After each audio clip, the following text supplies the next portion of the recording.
अस्सलाम वालेकुम नाज़रीन, उम्मीद है आप सब खैरियत से होंगे। मैं बेहद शुक्रगुज़ार हूँ उन तमाम अहबाब की जिन्होंने इस चैनल को बेहद पसंद किया, मेरी वीडियोस शेयर की, चैनल को सब्सक्राइब किया। ये तमाम चीज़ें मेरे लिए हौसला अफ़ज़ा हैं कि ज़िंदगी के एक मसरूफ़ तरीन दौर में से हम गुज़र रहे हैं। ऐसे में अदब दोस्त, इंसान दोस्त, ऐसे अहबाब का मेरे साथ होना, इस मिशन में शामिल होना मैं अपनी खुशनसीबी समझती हूँ। तो इसी सिलसिले की आज एक और कड़ी जिसमें आप मोहब्बत, अमन, इंसान दोस्ती का ही एक रूप देखेंगे। एक कहानी जो मैं पेश करना चाहूँगी अफ़सानवी मजमूए कतबों के दरमियान जो संग मील लाहौर से शाया हुआ है। तो उसमें एक कहानी है, दुनिया अब भी खूबसूरत है। तो ये एक मुख्तसर सा अफ़साना है जो मैं आपकी खिदमत में पेश करना चाहती हूँ।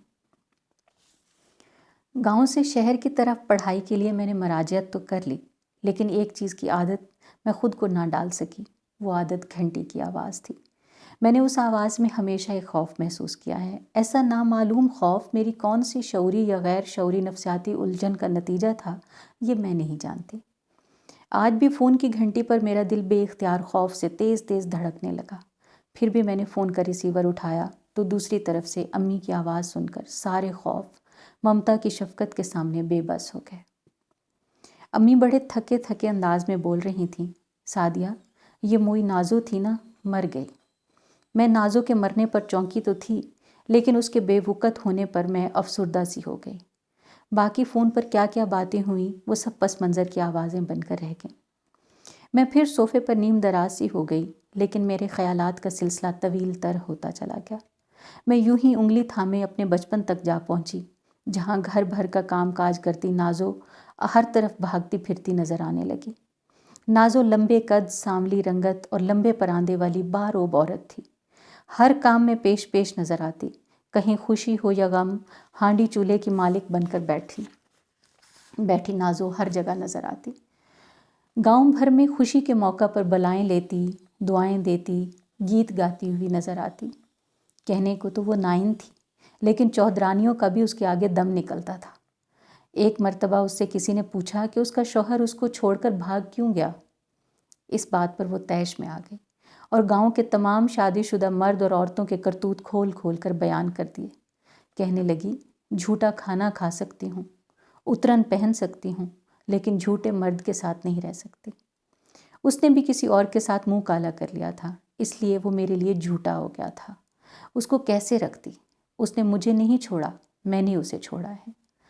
शादियों के मौसम में उसके नाम का सिक्का चलता, लेकिन चेत बैसाख में जब फसलों की कटाई के दिन होते तो गांव वाले दाना दुनका इकट्ठे करने में लग जाते, लेकिन नाज़ो का हिस्सा तो गोया हर गंदम की ढेरी पर था।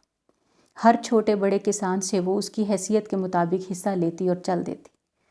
जब कोई गांव में मर्ग हो जाती तो अपनी पत्थर की एक आंख से वो आंसू बहाते बहाते ना थकती। वर्षा से ज़्यादा लंबे लंबे बयान करती और जाने अपने तमाम गमों को मरने वाले के गम के आड़ में बहा देती। मैंने बचपन से जवानी तक उसको एक ही शक्ल में देखा था। उसका तर्ज ज़िंदगी बदला ना, उसके आंगन की तन्हाई में कोई रौनक आई। आज वो सबके गमों में गमगीन और सबकी खुशियों में खुश होने वाली मर गई थी। तो किसी को उसके गम का एहसास तक नहीं, वो सिर्फ मोई रह गई थी। अगर वो थी ही मोई तो उसको वाकई मर जाना चाहिए था। मैं अभी अपने ख्यालात के ताने बाने में यूं ही मसरूफ़ थी कि गेट की घंटी बजी। मैंने लपक कर अखबार उठाया। घंटी और फिर अखबार की खबरों ने मेरे मन को उदासी से भर दिया। ये कैसी सुबह है जो इतनी बेदम है? ये कैसी रोशनी है जो इतनी धुंधली है? लेकिन उजाला कहाँ से हो? जब अखबारात शहर में फसादात की खबरों से भरे हों, मुझे यूं लगा कि अखबार की तस्वीर में से जलते टायरों का धुआं मेरे रगो पै में उतरने लगा है।